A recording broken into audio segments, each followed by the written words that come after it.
You're just a chapter in my life, not the whole book. Why would I want to be tied down? That was the line she delivered in front of a packed restaurant, right as I knelt down with a diamond ring, burning a hole in my pocket. Free. My name is Rivenhale, and for 3 years, I was the man who built a pedestal for a woman who only knew how to climb it to look down on others. I didn't yell. I didn't make a scene. I simply stood up. Phasing. Tucked the velvet box back into my jacket, paid the bill, and walked out of that restaurant as if I were leaving a boring movie. You see, for the longest time, Feast, I thought love was about supporting someone's ego while they ignored your soul. I was a project manager, a man who planned, who showed up, and who cared. Zoya Vale was the opposite. She was the loud charm, Fiji, the center of every room, and the one who received everything, while giving nothing but smiles in return. That night at Romanos was supposed to be the start of our future. The place was electric, filled with the noise of clinking glasses and laughter. Jules, the manager, had been tipped to dim the lights at my signal. Everything was calculated. Everything was perfect. When I finally took a knee, the room went quiet and my heart was pounding a rhythm against my ribs. Then she laughed. It wasn't a sweet, shy laugh. It was a sharp, mocking sound that echoed off the walls. "Don't tie me down, Riven," she scoffed, waving a dismissive hand as if I had just asked her to pay for the appetizers. "Let's just keep this casual, okay?" The silence that followed was heavy, suffocating, and absolute. I saw the look on the waiter's face. Fear. And I heard someone across the room whisper a stunned, "Oh, damn." But in that exact second, something shifted inside me. The pain didn't hit, the clarity did. I closed the box with a soft click, smiled at Hera calm. Filling smile and said, "You're absolutely right. Smart move." She looked confused, likely expecting me to plead or break down. Instead, I signaled the check, tipped the staff generously, and walked toward the exit. Praying true. I didn't look back once. When I got home, I placed the ring on the counter next to my keys, like it was nothing more than a piece of junk mail. My phone buzzing with messages from Zoya. For the first time in 3 years, I didn't feel the urge to answer immediately. I called my best friend, Dax Park, and told him exactly what happened. "So, she wanted casual?" Dax asked, his voice steady. "Or exactly that?" The next few weeks were a lesson in emotional cold storage. Zoya expected me to chase, to beg, to prove my worth again. But I stopped being the man who checked in every morning. Thank you. I stopped being the man who listened to her complaints about her office politics. I became a ghost in her daily life. By the second week, the confusion in her texts turned into genuine anxiety. "Why are you acting so distant?" she messaged, her tone shifting from casual to demanding. I didn't reply for 6 hours. When I finally did, I wrote, "I'm just following your lead. Keeping it light, just like you wanted." The silence on her end was deafening. Thanks. But the real drama hadn't even started yet. 3 weeks after that night, a heavy rain was falling against my window when I heard a frantic pounding on my front door. I didn't need to check the peephole to know who it was. You. I opened the door to see Zoya standing there, her hair disheveled, her mascara running down her cheeks, and the very same ring box, the one I had left on my counter, clutched in her shaking hands. "I didn't mean it," she sobbed, trying to push past me. That night at the restaurant, I was just scared, Riven. I panicked because of all the eyes on me. I didn't move an inch to let her in. I stood there, blocking the doorway, my expression unreadable. "Here, because you love me." "Zoya," I said, my voice cutting through the rain like a knife. "You're here, 'cause you realize that without me, you're just someone who needs an audience, and no longer your fan." He stared at me, shocked by the lack of sympathy in my eyes. "I can be better. We can do it right this time," she cried, thrusting the ring toward me. I looked at the ring, then back at her, and let out a soft, dry laugh. "Funniest part is?" I asked, leaning against the frame. "I'm already seeing someone else, someone who doesn't need a stage." Her face went pale, a mixture of rage and disbelief washing over her. "You're lying! You wouldn't move on this fast."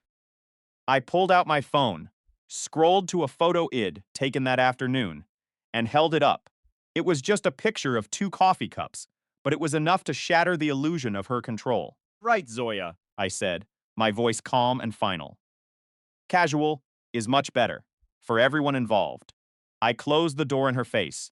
I didn't wait for her to scream, and I didn't care about the neighbors hearing her tantrum. Beesnade. I went back to my couch, picked up a book, and finally, for the first time in years, I felt completely, utterly free. The story doesn't end with us getting back together, and it doesn't end with a grand apology. Bees night. It ends with me realizing that the greatest revenge isn't making someone pay for their mistakes.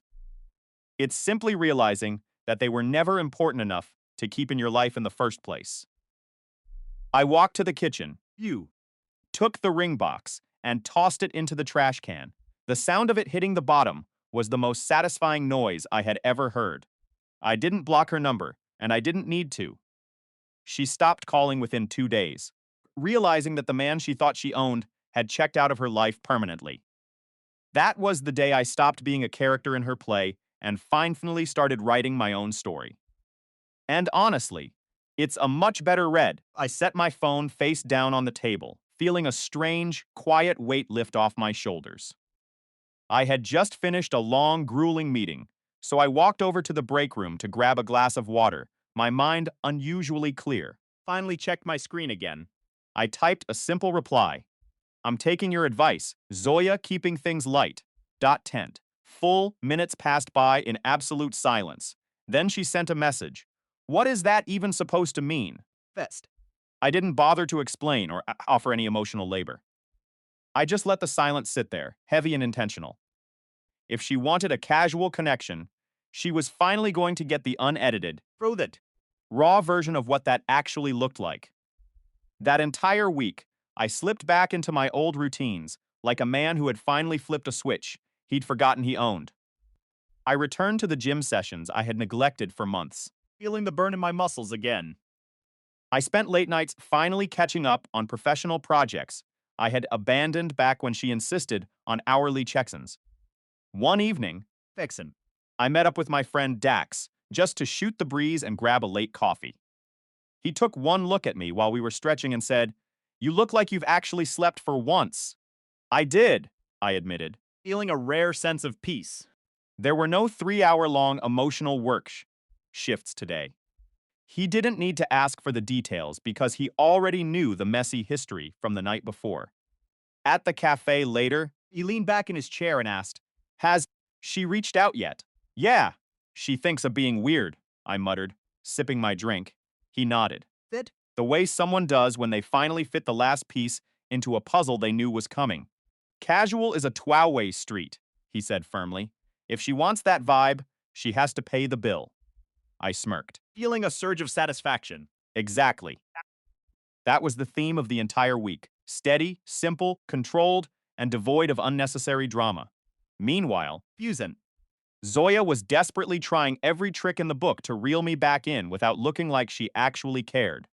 She sent long, winding paragraphs about her day, peppered with lines like, "You're being so distant." For is something wrong with us? She expected me to engage, to jump into a spiral of reassurance, and to navigate the conversation like I had for years.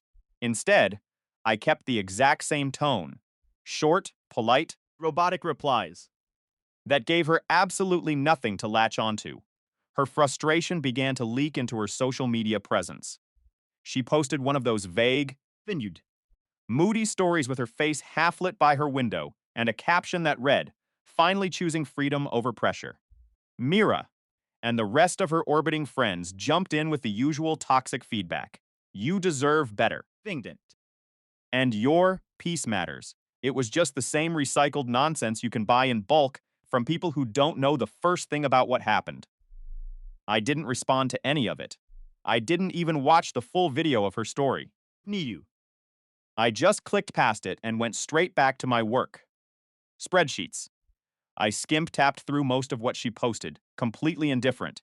Friends even started sending me screenshots when I missed her latest antics. Truly funny part was just how incredibly predictable it all felt. Zoya loved the idea of being effortless, but she had spent 3 years being cushioned by my consistent devotion. Once that cushion disappeared, Fend. she started wobbling. and she was wobbling fast. She simply wasn't built for a casual relationship when she wasn't the one holding the leash. By Friday, she asked if I wanted to do something that weekend. I told her. I already had plans, which was actually the truth. Dax and I were going to hit the gym again, and maybe walk around downtown afterward. It was nothing major, just a normal, boring life. It was something I hadn't had in years, because I used to rearrange my entire existence around her schedule. Oh, she wrote back. I thought we always did Saturdays. Keeping it flexible, I replied. 10 minutes ticked by. Funny. Finally, she sent a single, stinging letter. K. That told me everything I needed to know about her maturity level. You. She was so used to me building the structure of our relationship so she could relax comfortably inside it. The second, she had to deal with the same ambiguity she claimed to want. She had no idea where to stand. That weekend, Didn't hear much from her at all. there were just a few short, annoyed messages, a couple of passive-aggressive likes on my old, unrelated posts, a missed call that I didn't return. Feel. I wasn't actively avoiding her. I was just finally refusing to rush toward her needs. By the third week, things escalated. She started posting flirty photos with heavier makeup and calculated angles designed to bait attention. Captions like living my best life and finally choosing myself littered her feed. The comments section filled up within minutes. Was the loudest one in the crowd, dropping lines like, "Yes, queen." Thanks. And freedom looks so good on you. The rest of her little group piled on with their usual hollow hype. I didn't react to a single one of those posts. I didn't even open the comments section after the first 2 times I saw them. You. I kept my digital accounts completely silent.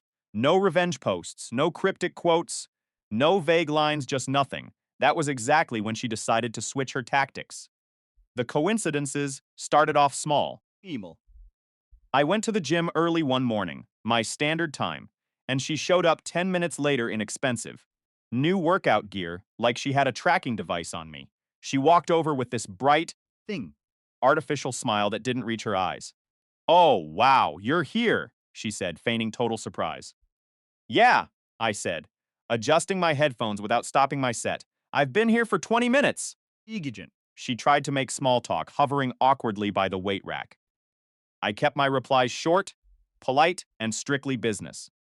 When she lingered a bit too long, I finally looked up and added, "Are you tracking my schedule now?" Feel very casual to me. She let out a sharp, brittle laugh that didn't match her expression. "Don't be so dramatic," she snapped. "It's a public gym." "Exactly," I said, turning my back to continue my workout. Fixed. 2 days later, I went to a local coffee shop before work a place had been going to for years. She walked in 20 minutes after me, wearing a blazer as if she were filming a commercial. "Oh my God, Riven, what are you doing here?" She cried out. Coffee! I said flatly. "What are you doing here?" She paused for a half beat too long, clearly scrambling for a lie. "Oh, just passing by." "Cool," I said. I stood up, closed my laptop, and packed my gear. Enjoy your morning. She tried to mask her confusion, but it was clinging to her face like a mask as I walked out the door. That afternoon, a message popped up. "Are you avoiding me?" "Not avoiding," I wrote back. Fake, just not chasing. She waited 2 full hours before typing. "You're punishing me." I didn't hesitate. Punishment is about control, Zoya. This is just me not auditioning for your life anymore. Me on red for the rest of the night. Later that evening, my phone buzzed with a message I absolutely didn't expect. It was from Kira Vale, Zoya's younger sister. We weren't particularly close, Valve. but she had always been the honest one in that family. She was nothing like her sister's superficial circle of friends.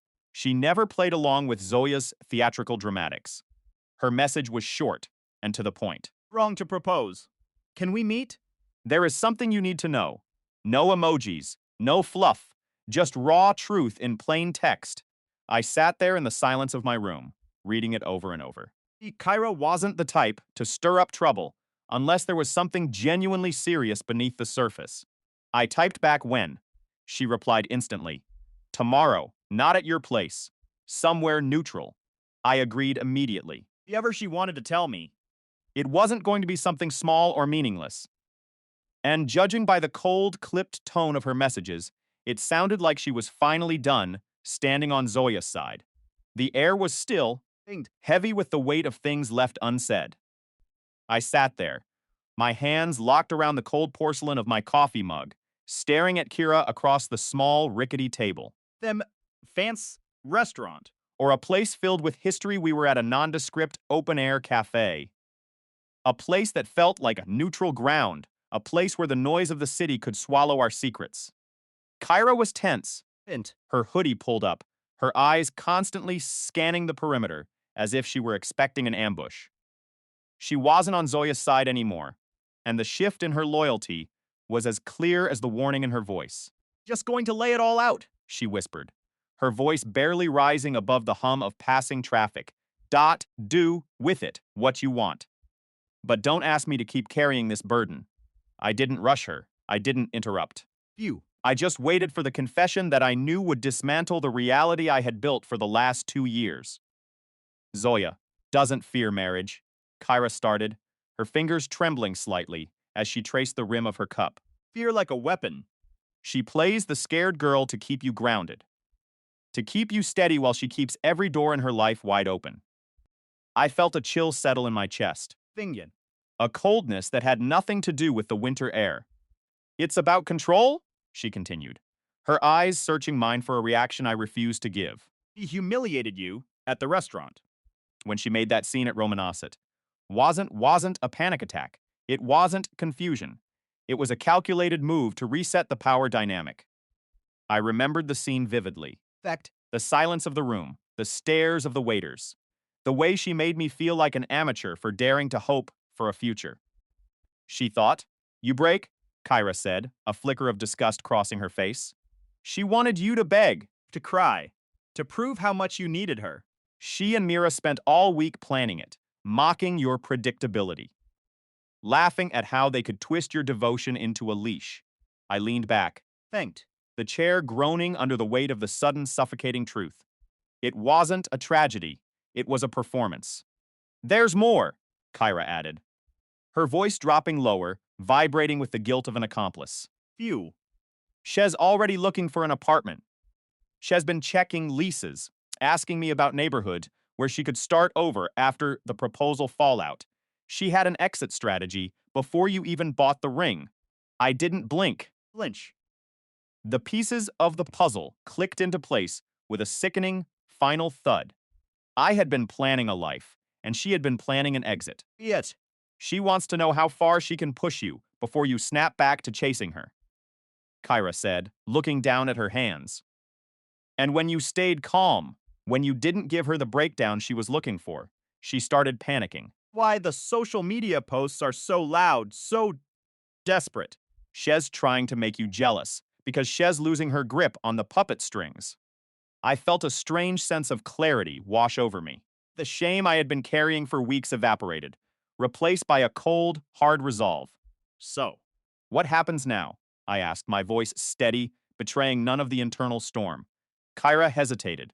Mira is pushing for another scene. Fengshin. They want a public display. Something that makes you look like the villain if you walk away. They want you to explode. Riven, don't let them have it. I stood up, the chair scraping against the pavement with a sharp, final sound. I looked at the people walking by, the strangers, living their lives, unaware of the theater of manipulation that had almost destroyed me. Thanks for the truth, Kira, I said, leaving enough money for both coffees, though neither of us had touched a drop. Done being an actor in her play. The days that followed were a testament to the power of silence. I didn't confront Zoya. I didn't send angry texts. I didn't demand an explanation. Simply vanished from her reach. When she texted, before giving a short, neutral reply, when she called, I didn't answer. I stopped being the steady anchor for her chaotic storms. Effect was immediate. She turned up the volume on her life, posting photos of herself at bars, using filters that shouted doing better without you, and crafting captions that were screaming for my attention. Mira and her circle cheered her on, feeding the flames of her vanity, desperate to force a reaction out of me. Then came the night at the bar, the final act of their failed drama. Dax had invited me to a casual gathering, Friends, a place we used to frequent, a place of good memories and cold beer. I walked in, expecting a quiet night with friends, but the room went still the moment I crossed the threshold. There, you need that. perched at the bar like a predatory bird, sat Zoya. Beside her, Mira was already smirking, her eyes fixed on me with a look of smug expectation. Zoya tossed her hair, Fainted. her eyes scanning the room to ensure everyone was watching before she let out a loud, synthetic laugh. "Oh, look who decided to show up," she said, her voice piercing the noise of the room, Vision fiend. clearly intended for everyone within a 10-foot radius. "I didn't think you'd be here, Riven. It's been so quiet lately. I thought you'd gone into hiding." She waited for the punchline for me to argue. For me to storm over and demand to know why she was tracking me. She wanted a scene. She wanted the spotlight. I stopped walking. I looked at her, re-looked at her, and realized I didn't see the woman I loved anymore. Fiendin. I saw a stranger, a girl who spent her life rehearsing reactions instead of living in truth. I didn't shout.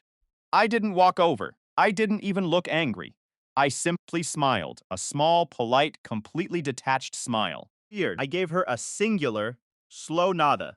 Kind of nod. You give a stranger you recognize from the past, but have no desire to know again and then. I turned toward the back of the room to talk to Dax. Vent.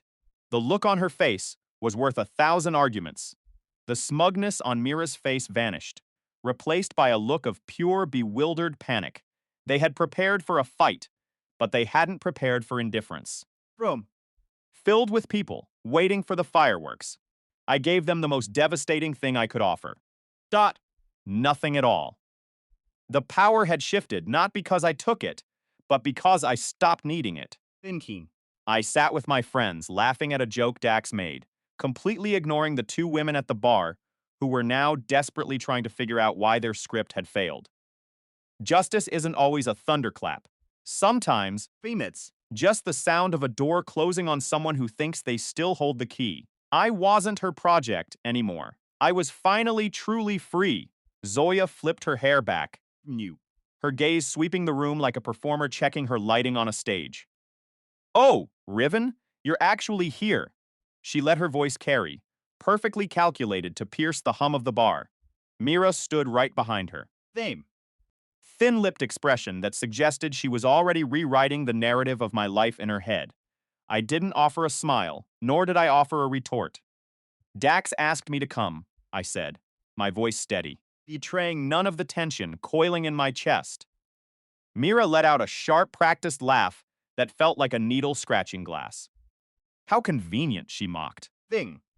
though I had already turned my back on her to find Dax at the corner table. He looked up, meeting my eyes with a silent acknowledgement. He knew exactly what kind of storm was about to break. Zoya wasn't far behind, Beans. and she didn't bother trying to socialize with anyone else. She made a beeline for us, hovering in the periphery like a shadow that couldn't detach. She leaned into my space, resting her hand on the back of my chair. Signal ownership to anyone watching. "I haven't seen you all week," she said, her tone dripping with fake innocence. I didn't turn around. I just kept my eyes fixed on my drink. "I've been busy." Mira stepped in on cue, her movements sharp and rehearsed. "You're acting so childish." "Riven," she chimed in, stepping into the light. "You're just insecure, and it's honestly pathetic." I finally turned. Mira. With a clarity that silenced the table nearby. "Nobody asked for your legal opinion, Mira," I said, my voice low but cutting. "Why don't you sit down and let the adults handle this?" Few people at the next table snorted, their amusement echoing in the sudden, sharp silence that followed. Mira's face reddened, but she doubled down, her voice rising. "You're clearly insecure." Why you're acting out like this? I remained eerily calm, my heartbeat barely flickering. "Insecure men beg for attention," I replied. "I'm just finished with the performance." Zoya stood there, paralyzed, looking between me and Mira like an actress who had just realized the director had left the set. I stood up, grabbed my coat, and gave Dax a curt nod. "I'll text you later," I told him. Frantic energy radiating from Zoya. As I stepped out into the cool night air, The rhythmic click of heels trailed me, frantic and uneven. Riven! Stop walking away. Zoya caught my arm, her grip tight, if she were terrified that letting go would finally end her control over me. You can't just act like this, she hissed, her voice trembling with indignation. You're the one making me look like the bad guy. Thing. I pulled my arm away slowly. I'm not playing the game anymore, Zoya. She stepped in front of me, barring my path on the sidewalk.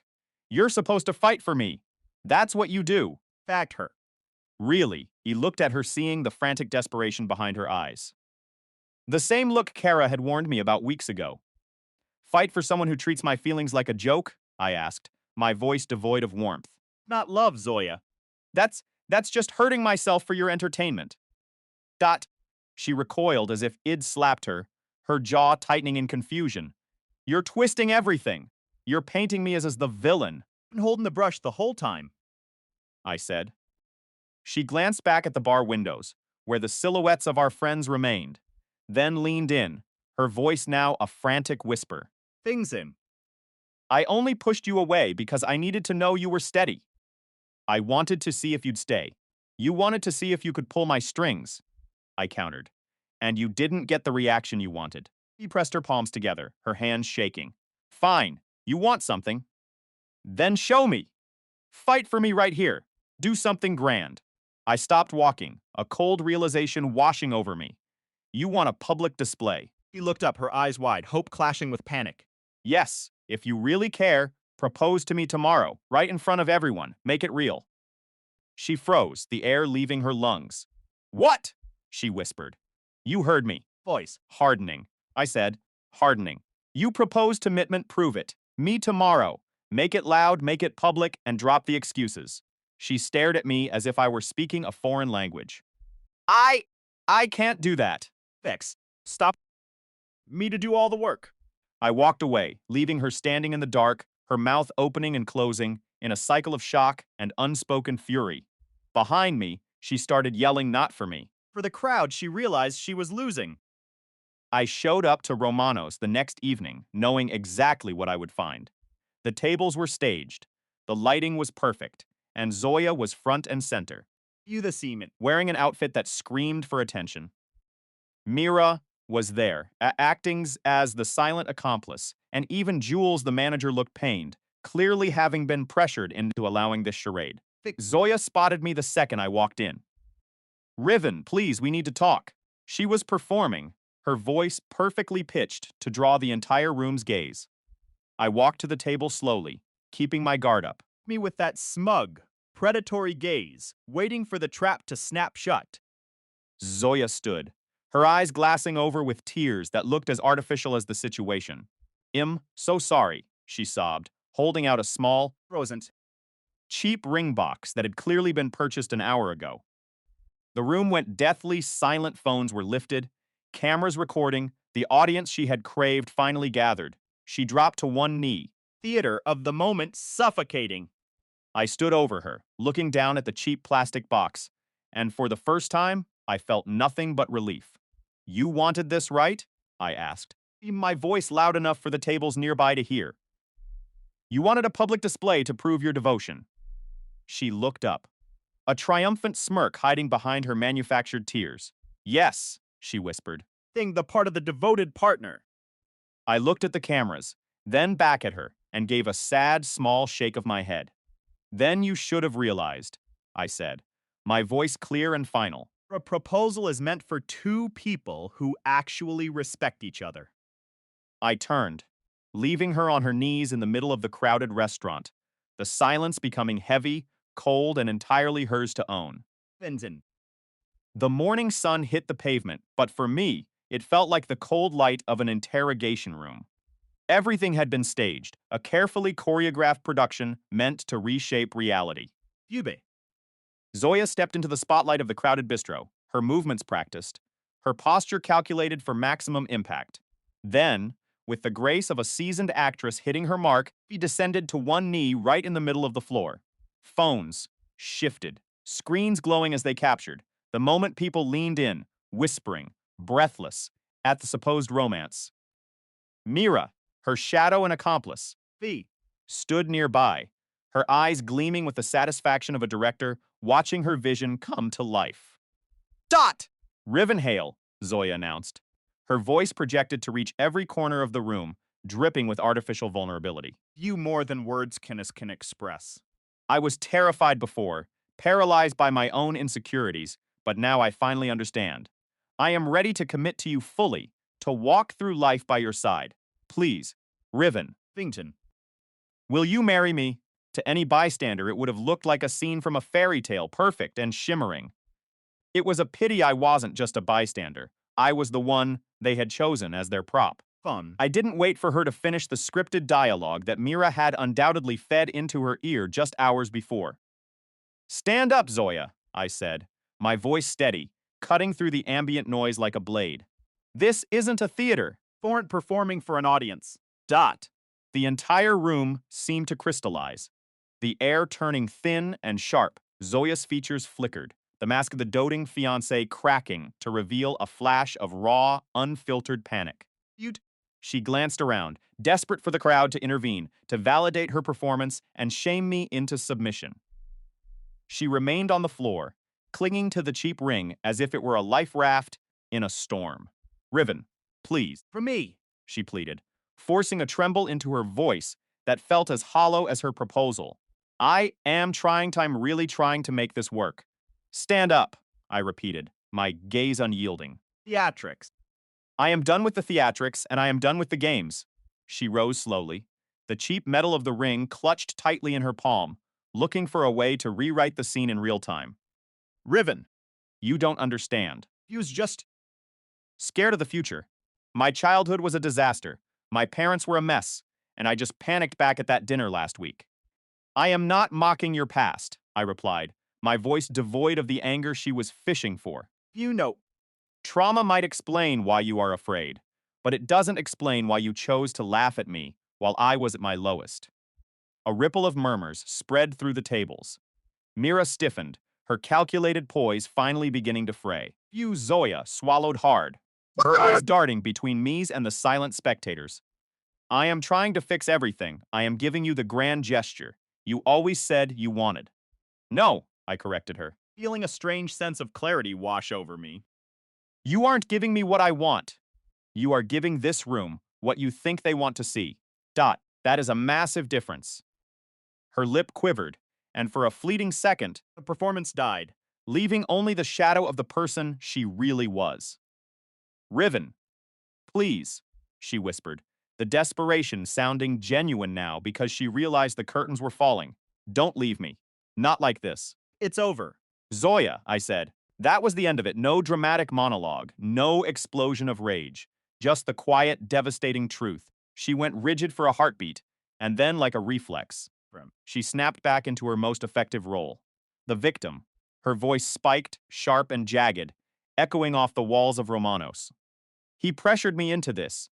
He is gasping for control, she shouted. Turning to the tables for an ally. He manipulates everything. He is the reason I am shaking right now. People stared, faces clouded with confusion. Thing Sensi. Caught between the narrative she was selling and the reality unfolding before them. Mira seized the moment, stepping into the gap between us like a shield. Get to twist this around on her. After what you've put her through, Mira hissed. You're trying to make her look like the villain when she's just trying to save your relationship. I spoke once more, You'd Tenetchin. my volume low but carrying enough weight to silence the growing clamor. You rejected me in public weeks ago, and now you are using a public space to try and undo it. I am not a character in your personal drama. Restaurant. Fell into a suffocating silence. Zoya's composure crumbled into genuine tears, but they were tears of thwarted ambition. Mira opened her mouth, her mind racing for a comeback, but nothing came to her. Bing. She pointed a finger at me, her face twisting into a mask of spite. You're heartless. You just want to feel superior because you know you've lost her. I looked at her, truly looking at her for the first time. The main character here. Mira, I told her. You're just the editor of a failing, pathetic script. Near the bar, a few people coughed to hide their reactions, stifling the urge to nod in agreement. Fees. Zoya's friends looked on, trapped in the awkwardness of the situation, their loyalty beginning to look like an anchor. Zoya let out a sound that was half sub, half scream of frustration. You are making a massive mistake, Riven. Finn. Everyone will know exactly what you did to me. I will make sure they do. I didn't slow my pace, I didn't look back, and I didn't give her another moment of my time. Tell them the truth, I said over my shoulder. You can actually find it. I walked out of Ramzas and into the crisp afternoon air, feeling the weight of the last few months lift from my shoulders.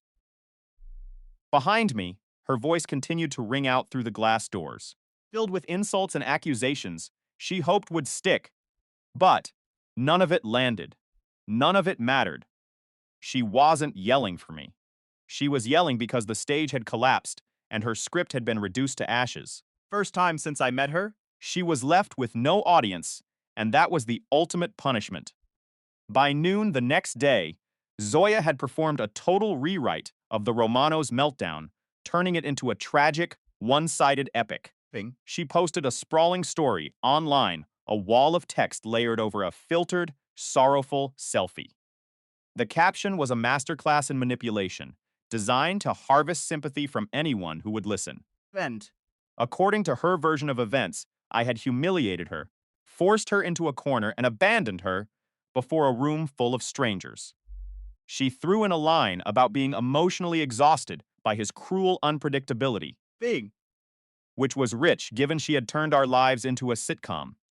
Within minutes, Mira was swarming the comment section, acting as the lead strategist for Zoya's public image. She posted paragraphs of rehearsed, Fumed. toxic nonsense about my supposed control issues.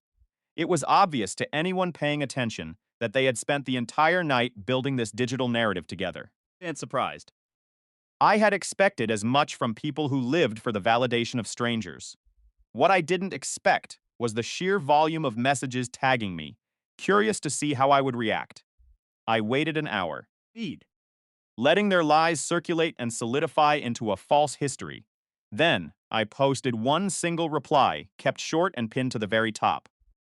She left the relationship in her heart long before I walked out of that restaurant. He'd argue. I didn't post a follow-up. And I didn't give them a thread to pull on. I simply logged off. The comments under her post froze, the digital crowd unsure of how to process something so calm and absolute. Fears. There was no emotion, no blame, and no theatrics, just a simple timeline that made their entire story look ridiculous.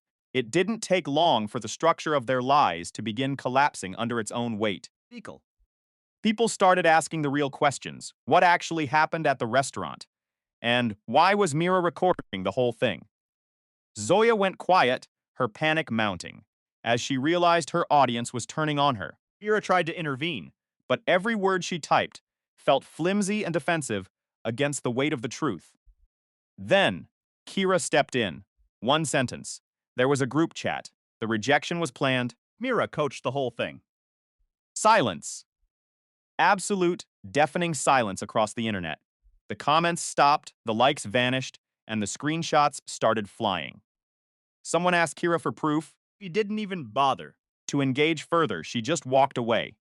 Just as she had walked away from Zoya's chaos in reality. Zoya scrambled to delete the comment, but it was already everywhere. Thing. Shared and reposted by hundreds of people. The tide had turned completely, and the people who once cheered for her were now the ones demanding accountability. A few prominent followers publicly unfollowed her, Houston. their comments reflecting the shift. This is beyond messy, and I didn't realize it was all a game. Mira tried one last time to defend the indefensible, but her words were hollow compared to the brutal clarity Kira had provided. This. Zoya lashed out in every direction, but the stage was empty, and for the first time, she was forced to face the silence she had created. The air in the room felt heavy, thick with the residue of a digital war that had consumed my life for weeks. Someone dropped a comment, "This is absolutely messy. I had no clue it was this toxic." Mira tried to leap back into the fray, Fingers flying across her screen. but every word she typed looked pathetic and flimsy compared to Kira's sharp, undeniable truth. Zoya was spiraling, lashing out in every possible direction. Finfy. She flooded Kira's inbox with a barrage of messages accusing her of being a traitor, a jealous snake, and someone desperate to destroy her reputation. Kira simply blocked her without a single word of reply. Silence spoke louder than any paragraph ever could. By the middle of the afternoon, Dax pinged me with a string of screenshots. The collapse was truly something to behold. Zoya was now arguing with total strangers, Sieging. while Mira was desperately trying to fend off Kira's friends in the comments. Their private group chat had apparently imploded, leaving nothing but broken egos behind. People were leaving the chat one by one, sailors abandoning a ship that was already halfway underwater. At the very bottom of the last screenshot, Dax had written, "Clean. Now, just vanish. Let her yell at the air." I replied with a simple, singular thumbs up. Bim. That was the end of the line for me. There was no victory lap, no gloating, and no sense of triumph. There was just space. A full week passed before the next. Unexpected knock on my door. It wasn't a text. You. It wasn't a notification. And it certainly wasn't a call. It was a physical, jarring knock. I pulled the door open to find Zoya and Mira standing there on my porch. Zoya looked absolutely exhausted, Eavesdrop now then. as if she hadn't managed to get a decent night's sleep in days. Mira stood behind her, positioning herself like a soldier playing defense. But the usual arrogance in her eyes had been replaced by visible cracks. We just need some closure. Riven, Zoya said, her voice small but clearly trying to sound firm. No, you don't, I replied calmly. You need an audience, and there is a very big difference. She took a step forward, pleading. Riven, please. Are you really just throwing everything away? Everything we spent years building. You were the one who threw it all away, I said, leaning casually against the doorframe. I just did the cleaning up, Mira scoffed. Trying to regain her footing. Wow, that's cold, I said. And heartless. Heartless is a strange word to use for someone who simply refuses to tolerate blatant disrespect, I answered. But go on, keep talking. Vix. Zoya looked between the two of us, panic washing over her face again. You aren't even trying to listen to me. I was terrified. I made mistakes, but you are acting like I am the only person who did something wrong. You were the only one, I said, my voice steady and plain. And deep down, you know that's the truth. She swallowed hard, her throat bobbing as she fought for words. You work through this. If you just give us a chance, we need to talk without all this unnecessary noise. There wouldn't have been any noise if you hadn't dragged a public audience to that restaurant twice, I reminded her. You aren't looking for a conversation. You are looking for a reaction. Mira stepped up, eyes blazing. She apologized. Okay. Not to me, I interrupted her firmly. She only apologized to the crowd. Zoya shot a desperate, frantic look at Mira, clearly hoping for some kind of backup. But Mira fell silent. She folded her arms tighter across her chest, realizing that her rehearsed lines weren't landing anymore. Everyone is judging me now, Isham. Zoya whispered, her voice finally breaking. Do you even have any idea what it's been like for me? You were the one who made it public, I said. You begged for the attention, and you finally got it. Then. She opened her mouth to argue, but not a single coherent thought came out. For the first time since I had ever known her, she looked genuinely, profoundly lost. She wasn't being dramatic. Finchi. And she wasn't putting on a performance, she was just lost. Because there was no audience left to rescue her from herself. Not Kira, not Mira, not the friends who had quietly unfollowed her behind her back. Thanked. Not even the strangers who had read the truth and walked away in disgust. This was the exact moment she realized she had burned the entire stage to the ground with her own hands. I took a slow step back into my home. We are done, I said. Please do not show up here ever again. She stared at me for a long, painful second, clearly waiting for me to soften. She was waiting for the old Meath builder, the fixer. Thing. The man who spent years patching up every single crack she created. But I wasn't that person anymore. Eventually, she turned around and walked slowly back to the parking lot. Mira followed her, and for the first time in years, He didn't offer a single snide remark. or a witty comeback. They both looked significantly smaller, without the spotlight they had always relied on to survive. After that day, Mira faded out of our social circles entirely. Finally connected the dots and realized She had been the one stirring the pot for years. Without Zoya there to shield her or provide a distraction, she had absolutely no footing left. She sank. quietly and completely. Zoya tried posting a few more vague, cryptic stories about growth and new chapters to her feed, but the engagement never returned. People were polite when they saw her, but they kept their distance. There was no hype, no emotional audience, and most importantly, no stage. As for me, life finally felt clear.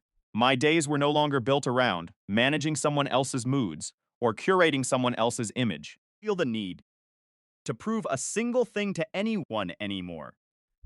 She wanted her total freedom, so I simply made sure it came with the bill. And that was more than enough for me. Few months after everything finally fell into place, My life became quiet again. There were no constant, draining phone calls, no cryptic posts to decode, and no chaos masquerading as love.